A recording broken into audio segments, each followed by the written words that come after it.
The journal fell from my hands, its pages fluttering to the floor like the shattered pieces of my heart. I couldn't believe what I'd just read. My husband Ethan, the man I'd loved and supported for over a decade, had been plotting to sabotage my career. "Anne? Are you home?" Ethan's voice echoed from downstairs, jolting me back to reality. I scrambled to gather the loose pages, shoving them back into the leather-bound book. My hands trembled as I tucked it away in my bedside drawer. Taking a deep breath, I called out, "Up here, honey!" Footsteps approached, and Ethan appeared in the doorway, his familiar scent of coffee and cologne filling the room. "Hey, I thought we could grab dinner tonight, that new Italian place downtown." I forced a smile, my mind reeling from what I'd discovered. "Sure, sounds great. Just give me a minute to freshen up." As I turned to the mirror, I caught a glimpse of Ethan's reflection.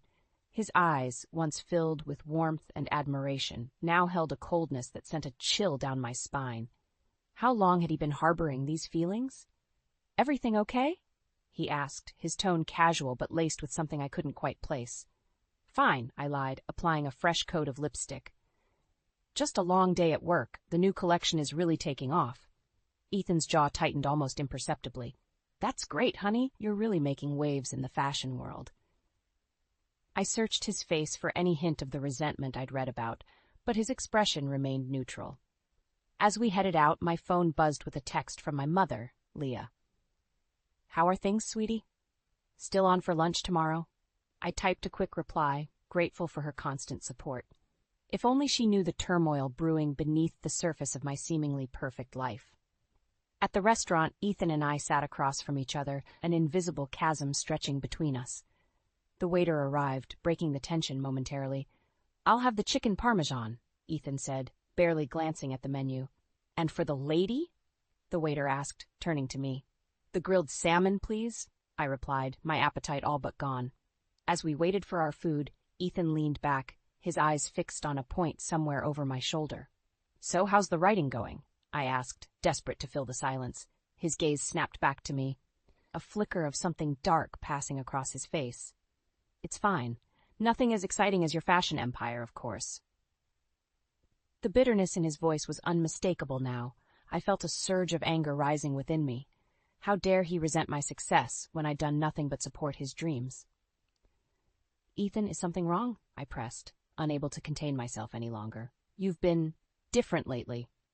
He shrugged, his expression carefully neutral. "I don't know what you're talking about, Anne. Everything's fine." Before I could respond, a familiar voice called out, "Anne, what a surprise!" I turned to see Blake, my former colleague, approaching our table. His warm smile was a stark contrast to the icy atmosphere between Ethan and me. "Blake, it's great to see you," I said, genuinely happy for the interruption. Ethan's eyes narrowed as Blake and I chatted briefly about work. When Blake finally bid us goodbye, promising to catch up soon, I could feel the tension radiating off Ethan in waves. "Old friend?" he asked, his voice tight. "Just a colleague from my early days in the industry," I explained, suddenly feeling defensive. The rest of the meal passed in strained silence, the weight of unspoken words hanging heavy between us. As we drove home, I couldn't shake the feeling that everything was about to change. Back in our bedroom, I watched Ethan as he got ready for bed, searching for any sign of the man I'd fallen in love with. But all I saw was a stranger, his face a mask of indifference. As I lay awake that night, Ethan's soft snores beside me, I made a decision. I would confront him, demand answers about what I'd read in that journal. But first, I needed a plan. Tomorrow I'd call Blake. If anyone could help me navigate this minefield, it was him. Little did I know that decision would set in motion a chain of events that would change my life forever. I woke up the next morning with a knot in my stomach, the weight of Ethan's journal still heavy on my mind. As I got ready for work, I could hear him moving around downstairs, the silence between us stretching like a chasm. "I'm heading out," I called, grabbing my keys. No response. Sighing, I made my way to the kitchen. Ethan sat at the table, hunched over his laptop, fingers flying across the keyboard. He barely glanced up as I entered. "Ethan, did you hear me? I said I'm leaving." He grunted, eyes still fixed on the screen. "Have a good day." The coldness in his voice sent a chill through me. This wasn't the man I married. As I drove to work, I couldn't shake the feeling that I was losing him, piece by piece. At the office, I threw myself into my work, desperate for a distraction. But even as I reviewed designs and approved marketing plans, my mind kept drifting back to Ethan's journal. My phone buzzed, startling me out of my thoughts. It was a text from Marion, Ethan's mother. "Anne, dear, dropping by for dinner tonight. See you at 7. I groaned inwardly. Marion's visits were always a source of tension, her critical eyes finding fault in everything from my cooking to my career choices. As I drove home that evening, dread settled in my stomach. I walked in to find Ethan and Marion already in the living room, their hushed conversation stopping abruptly as I entered. "Anne, darling." Marion's voice dripped with false sweetness. "How lovely to see you. I hope you don't mind, I brought a casserole. I know how busy you are with your little fashion projects." I forced a smile. "Thank you, Marion. That's very thoughtful." Ethan remained silent, his eyes fixed on the floor.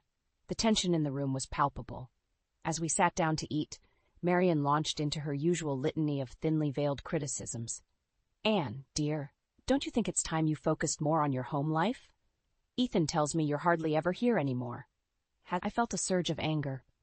"My career is important to me, Marion, and Ethan has always been supportive of that." Ethan's head snapped up, his eyes flashing. "Have I? Maybe I'm tired of playing second fiddle to your ambitions." The bitterness in his voice shocked me into silence. Marion smiled, a triumphant glint in her eye. "Now, Ethan," she cooed, "I'm sure Anne doesn't mean to neglect you. She's just driven." I stood up abruptly, my chair scraping against the floor. "Excuse me," I muttered, fleeing to the kitchen. As I leaned against the counter, trying to catch my breath, I heard Marion's voice drift in from the dining room. "You see, Ethan, this is what happens when a woman puts her career before her family. It's not natural." I felt tears pricking at my eyes. How had things gotten so bad? When had Ethan started confiding in his mother instead of me? Suddenly, Ethan appeared in the doorway, his face a mask of conflicting emotions. "Anne," he began, his voice low, "I think we need to talk." I steeled myself, ready for another confrontation. But before Ethan could continue, Marion's shrill voice interrupted. "Ethan, darling, come help me with my coat. I think it's time I headed home." Ethan hesitated, looking torn. Then, without a word, he turned and left the kitchen. I stood there, alone and shaken, listening to the murmur of their voices in the hallway. When I heard the front door close, I waited for Ethan to return, to finish what he'd started to say. But he didn't come back. Instead, I heard his footsteps on the stairs, followed by the soft click of our bedroom door closing. In that moment, surrounded by the remnants of our disastrous dinner, I felt more alone than ever. The man I loved was slipping away, and I didn't know how to stop it. As I mechanically cleared the table, my resolve hardened. Tomorrow, I decided, I would call Blake. I needed an ally, someone to help me make sense of the mess my life had become. Little did I know, that decision would set in motion a chain of events that would change everything. The next morning, I woke to an empty bed. Ethan had left early, avoiding another awkward encounter. I sighed, rubbing my temples, the weight of our crumbling marriage pressed down on me like a physical force. My phone buzzed. It was my mother, Leah. "Sweetie, don't forget our lunch date today. I've got a surprise for you." Despite everything, I smiled. Mom always knew how to lift my spirits. At the quaint cafe where we often met, I spotted her immediately. Her warm smile was a stark contrast to Marion's cold smirk from the night before. "Anne, darling." She enveloped me in a hug. "You look exhausted. Is everything all right?" I hesitated, then the words tumbled out. I told her everything. The journal, Ethan's resentment, Marion's visit. By the time I finished, tears were streaming down my face. Mom listened intently, her brow furrowed with concern. "Oh, honey," she said, squeezing my hand. "I'm so sorry you're going through this. Have you talked to Ethan about it?" I shook my head. "I don't know how. He's so distant, Mom. It's like he's a different person." She nodded thoughtfully. "Marriage isn't easy, Anne, but communication is key. You need to tell him how you feel." "I know," I sighed. "But what if it's too late?" Mom's eyes softened. "It's never too late to fight for what you love. Now, enough heavy talk. I have something to cheer you up." She pulled out an envelope and handed it to me. Inside was a weekend pass to a luxury spa retreat. "Mom, this is too much," I protested. She waved me off. "Nonsense. You need this, Anne. Take some time for yourself. Clear your head." As I hugged her goodbye, I felt a glimmer of hope. Maybe a weekend away was exactly what I needed. Back at home, I found Ethan in his study, hunched over his laptop. "Ethan," I called soft, "can we talk?" He looked up, his eyes guarded. "What about?" I took a deep breath. "I was thinking maybe we could use a break. Get away for the weekend?" His face hardened. "Some of us don't have the luxury of taking breaks, Anne. My writing doesn't pay for itself, you know." The bitterness in his voice stung. "I just thought—" "You thought what?" he snapped. "That you could wave your magic wand and fix everything? Not everything revolves around you and your perfect life, Anne." I recoiled as if he'd slapped me. "Ethan, please, I'm trying here. What happened to us?" For a moment, his eyes softened, then the wall slammed back down. "Nothing happened. This is who we are now. Deal with it." He turned back to his laptop, effectively dismissing me. I fled the room, my heart pounding. In our bedroom, I pulled out my phone with shaking hands and dialed Blake's number. "Anne?" His voice was warm, concerned. "Is everything okay?" I swallowed hard. "Blake, I need your help. Can we meet?" There was a pause. "Of course. Tomorrow morning, at the office." "Perfect, thank you." As I hung up, guilt gnawed at me. Was I betraying Ethan by confiding in Blake? But then I remembered Ethan's cold eyes, his cutting words. No, I decided. I needed an ally, someone who could help me make sense of this mess. I glanced at the spa passes on the nightstand. Maybe a weekend alone was exactly what I needed. Time to think, to plan my next move. As I packed my bag, I heard Ethan's heavy footsteps on the stairs. My heart raced. Would he apologize? Try to make amends? But he passed our room without a word, the guest room door slamming shut behind him. In that moment, I made a decision. This weekend wasn't just about relaxation. It was about reclaiming my life, my happiness. And when I returned, things would change. One way or another, I would confront Ethan and get to the bottom of his behavior. Our marriage and my sanity depended on it. The spa weekend was supposed to be my refuge, a chance to clear my head and find some peace.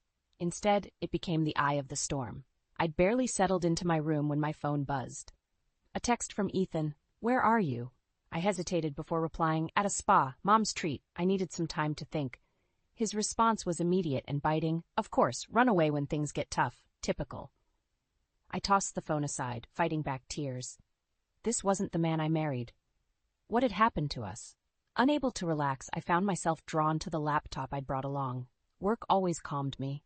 But as I opened my email, a notification caught my eye.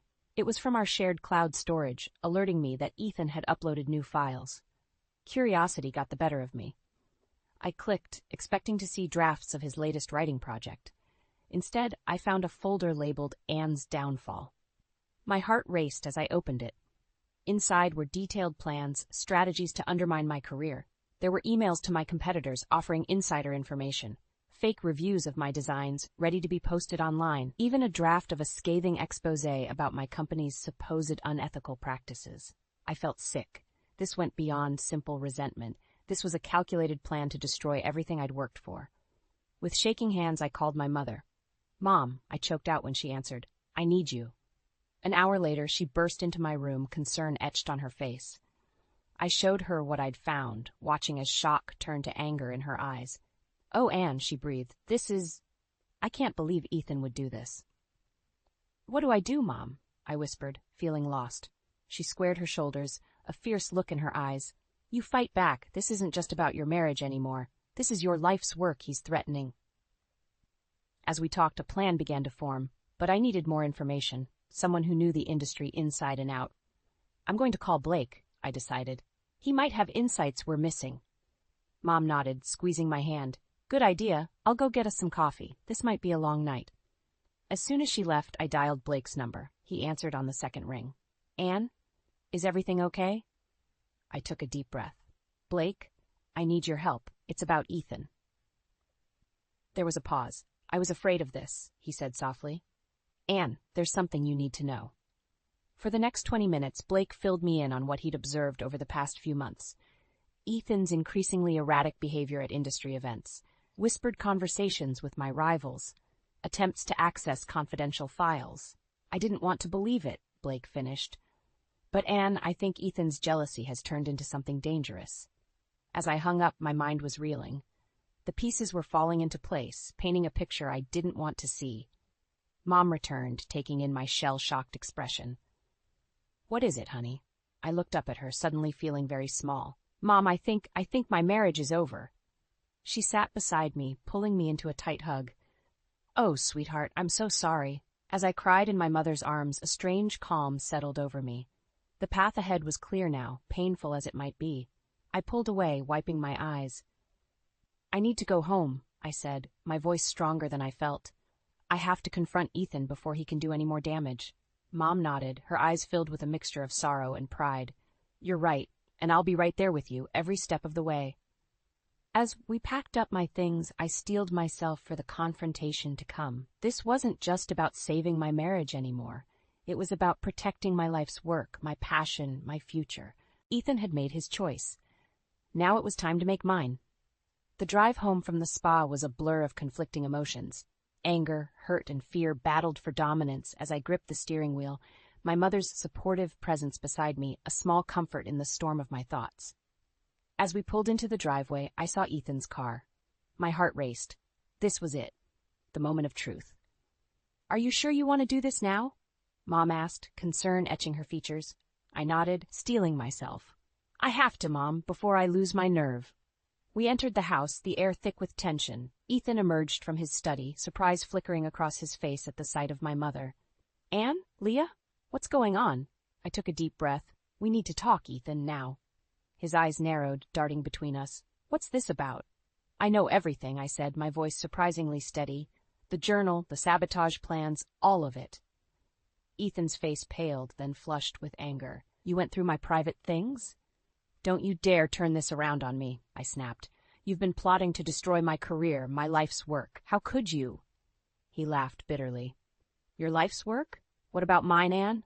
While you've been climbing the ladder of success, I've been stuck in your shadow, watching my dreams crumble." "That's not fair, Ethan," Mom interjected. "Anne has always supported your writing." "Stay out of this, Leah," Ethan snarled. "This is between me and my wife." "Don't speak to my mother that way," I warned, anger rising. "She's here because I need her support, because my own husband has turned into someone I don't even recognize anymore." Ethan's face contorted with rage. "Oh, poor Anne, always the victim, aren't you?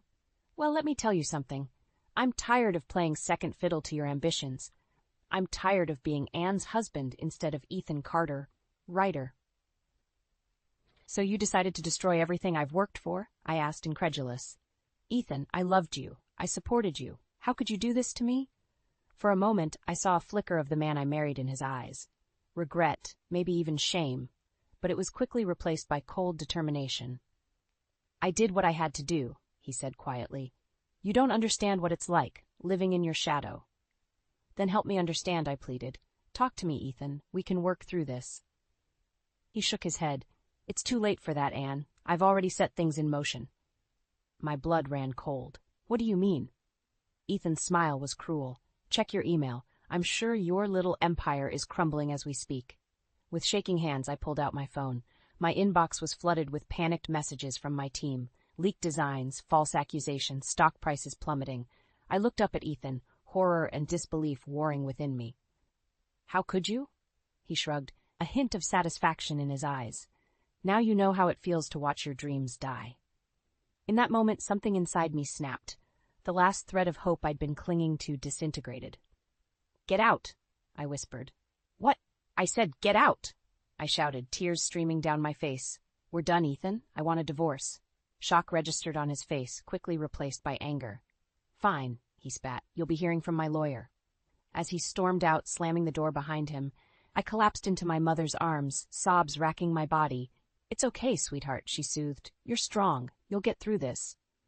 As my tears subsided, a new determination took hold. Ethan might have landed the first blow, but this fight was far from over. I straightened up, wiping my eyes. "Mom, I need to make some calls. It's time to salvage what's left of my company and my reputation." She nodded, pride shining in her eyes. "That's my girl. What's your plan?" I took a deep breath, my mind already racing with possibilities. "First, I'm calling Blake. We need to do damage control. Then, I'm going to show Ethan and the world that I'm not so easily defeated." As I dialed Blake's number, I felt a strange sense of calm. The worst had happened, and I was still standing. Now, it was time to fight back. The The next few days were a whirlwind of damage control and sleepless nights. Blake had been a godsend, working tirelessly alongside me to mitigate the fallout from Ethan's sabotage. But the strain was taking its toll, and I knew we needed a breakthrough. As I pored over financial reports in my home office, my phone buzzed. It was Marion. "Anne, dear, we need to talk. Come to the house, now." My stomach churned. The last thing I needed was another confrontation with Ethan's mother. But something in her tone made me pause. This felt different. When I arrived at their family home, Marion ushered me in without a word. In the living room, I found Ethan slumped on the couch, his eyes red-rimmed and unfocused. "What's going on?" I demanded, my guard up. Marion sighed heavily. "It's time for the truth to come out. All of it." Over the next hour, a story unfolded that shook me to my core. Ethan's resentment hadn't just been about my success. He'd been struggling with depression for years, self-medicating with alcohol and pills. His sabotage plans were born from a toxic mix of jealousy, desperation, and substance-induced paranoia. "Why didn't you tell me?" I whispered, tears stinging my eyes. Ethan finally looked at me, his face a mask of shame.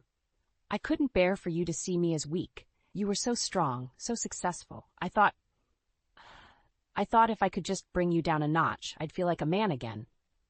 The anger I'd been holding on to began to crumble, replaced by a confusing mix of pity and betrayal. "Ethan, we could have faced this together.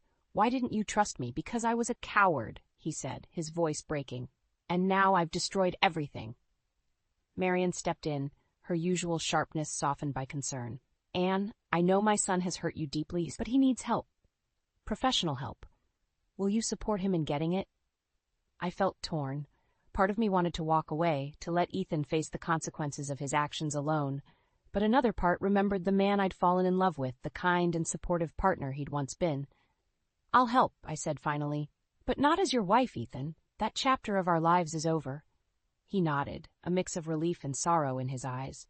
"I understand, and Anne, I'm so sorry for everything."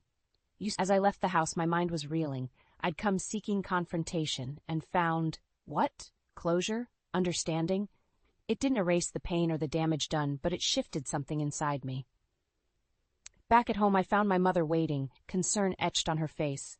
"How did it go, sweetheart?" I collapsed into her arms, the emotions of the day finally overwhelming me. Through tears, I recounted everything I'd learned. "Oh, Anne," she sighed, stroking my hair. "What a mess. What are you going to do now?" I pulled away, wiping my eyes. "I don't know, Mom. Part of me wants to help Ethan, but I can't forget what he did, and I still have a company to save." Just then, my phone rang. It was Blake. "Anne, turn on the news. Now." With shaking hands, I grabbed the remote. The headline made my blood run cold. "Fashion mogul Anne Carter accused of fraud and insider trading." "No," I whispered, horror washing over me. "This can't be happening." As the reporter detailed the allegations against me, I felt the ground crumbling beneath my feet. Everything I'd worked for, everything I'd built was on the verge of collapse. "Anne?" My mother's voice seemed far away. "Anne, what do we do?" I took a deep breath, steeling myself. This was it. The moment that would define everything. I could crumble under the weight of it all, or I could fight back with everything I had. Looking at my mother, then at Ethan's journal still sitting on my desk, I made my decision. "We fight," I said, my voice stronger than I felt. "We fight with the truth." As I dialed Blake's number, I knew the real battle was just beginning. But for the first time in months, I felt a glimmer of hope. The truth was on my side, and I was done being a victim. It was time to reclaim my life, my career, and my future. No matter what it took. The next morning, I woke to a media frenzy. My phone was buzzing incessantly with calls from reporters, business partners, and panicked employees. The accusations of fraud and insider trading had spread like wildfire, threatening to consume everything I'd built. I steeled myself and dialed Blake's number. "We need to move fast," I said the moment he picked up. "Can you meet me at the office in an hour?" "I'm already here," he replied, his voice tight with tension. "Anne, it's bad. The board is calling for an emergency meeting. They're talking about forcing you out." My heart raced. "Not if I can help it. I'm on my way." As I rushed to get ready, my mother appeared in the doorway. "I'm coming with you," she said, her tone brooking no argument. "You shouldn't face this alone." In the car, I briefed her on my plan. "We need to prove that Ethan was behind this. his journal, the evidence of his sabotage. It's our only chance. Mom nodded, her face set with determination. We'll make them listen, sweetheart. The truth will come out. At the office, chaos reigned. Employees huddled in groups and whispering and casting worried glances my way. I held my head high as I strode to the conference room, where the board awaited.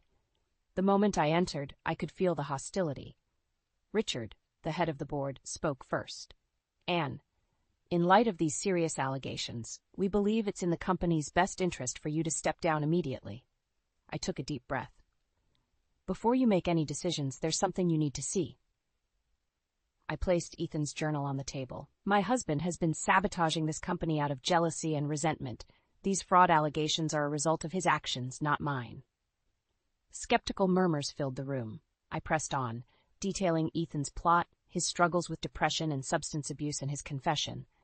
As I spoke, I could see doubt creeping into their eyes. Just then, the door burst open. It was Ethan, looking wild-eyed and disheveled. Anne, stop! You can't do this! The room fell silent. I stood my ground facing him. It's over, Ethan. The truth is coming out, all of it. He lunged forward, grabbing for the journal. In the scuffle that followed, pages scattered across the floor. As board members rushed to intervene, I caught sight of Marion in the doorway, her face a mask of shock and dismay. Ethan, that's enough, she cried, her voice cutting through the chaos. He froze, turning to face his mother. Mom, I didn't mean for it to go this far. In that moment, something in Marion seemed to crumble. She stepped forward, addressing the board. My son needs help. He's been struggling for a long time, and I enabled him. I thought I was protecting him, but I was wrong. Anne is innocent. All of this, it's Ethan's doing, and mine for not stopping it sooner. The room fell silent as the weight of her words sank in. I felt a mix of vindication and sorrow wash over me. Richard cleared his throat. Anne, we owe you an apology and our full support in clearing your name. Relief flooded through me, but it was short-lived. As security escorted Ethan out, he turned to me, his eyes filled with a mixture of rage and despair. This isn't over, Anne. You'll pay for this. I swear. I'll make you regret the day you ever met me. As the door closed behind him, I felt a chill run down my spine. Despite the victory, I knew this was far from over. Ethan's threat hung in the air, a dark cloud over my moment of triumph. I turned to face the board, my resolve strengthening. Gentlemen, we have a lot of work to do. Our company's reputation is at stake, and I intend to fight for it with everything I have. As we began to strategize, I couldn't shake the feeling that the real battle was just beginning. Ethan's words echoed in my mind, a sinister promise of things to come. But I was done being a victim. Whatever he had planned, I would be ready. The war for my life, my career, and my future was far from over, but for the first time in months, I felt truly alive. Bring it on, Ethan, I thought. I'm ready for whatever you throw my way. The weeks following the board meeting were a whirlwind of legal battles, press conferences, and sleepless nights. But slowly, surely, the truth emerged. My name was cleared, the company's reputation salvaged, and Ethan's actions exposed. I thought it was over. I was wrong. It was a crisp autumn morning when I arrived at the office, ready to unveil our new collection. The elevator doors opened, and I stepped out into chaos. Smoke billowed from the design studio. Alarms blared, and there, in the midst of it all, stood Ethan, a can of gasoline in one hand and a lighter in the other. Ethan, I gasped, my heart pounding. What have you done? His eyes, wild and unfocused, locked onto mine. I told you I'd make you pay, Anne. This is your fault, all of it. As he ranted, I saw movement behind him. Blake was there, inching closer, a fire extinguisher in his hands. Our eyes met briefly, and I understood. I had to keep Ethan talking. Ethan, please, I said, my voice steady despite my fear. This isn't you. Think about what you're doing. He laughed, a harsh, bitter sound. This is exactly who I am, Anne, the man you made me. Well, if I can't have success, neither can you. As he raised the lighter, Blake struck. The extinguisher's spray hit Ethan full force, knocking him off balance. In seconds, security swarmed in, subduing him. As they led Ethan away, his screams echoing through the halls, I felt a strange mix of pity and relief wash over me. It was truly over now. In the aftermath, as we surveyed the damage, I was struck by a realization. Despite Ethan's best efforts, he hadn't destroyed everything. The core of my work, my vision, remained intact. Anne, Blake said, placing a hand on my shoulder. What do you want to do? I looked around at my team, their faces smudged with soot but filled with determination. I thought of my mother, of Marion, of everyone who had supported me through this ordeal. We rebuild, I said, my voice growing stronger with each word. We take what's left and make it better than ever. The next few months were grueling, long days, longer nights, and countless challenges. But with each obstacle overcome, I felt myself growing stronger, more confident. Finally, the day of our revamped collection launch arrived. As I stood backstage, ready to present to the world, I felt a tap on my shoulder. It was Marion. Anne, she said, her eyes brimming with tears. I wanted to apologize for everything, and to thank you for not giving up on Ethan, even when I couldn't see what was happening. I hugged her tightly, feeling years of tension melt away. We all did the best we could, Marion. Now, it's time to look forward. As I stepped onto the runway, the lights blinding and the crowd hushed, I felt a sense of peace wash over me. I had weathered the storm, faced my darkest fears, and come out stronger. My voice rang out, clear and confident. Ladies and gentlemen, I present to you not just a new collection, but a testament to resilience, to the power of truth, and to the strength we find in adversity. The crowd erupted in applause, but I barely heard it. In that moment, I saw my journey flash before my eyes, the pain, the betrayal, the fear, but also the love, the support, and the unwavering belief in myself that had carried me through.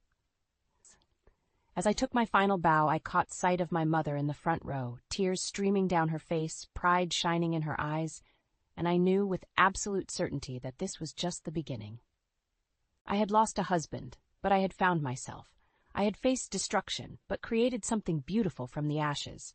And as I stood there, basking in the glow of my triumph, I realized that the greatest revenge wasn't in tearing others down, but in rising, phoenix-like, from the flames of adversity. This was my story, my victory, and I was ready for whatever came next. As the curtain fell, I smiled. The future was bright, and it was mine to shape. Let the next chapter begin.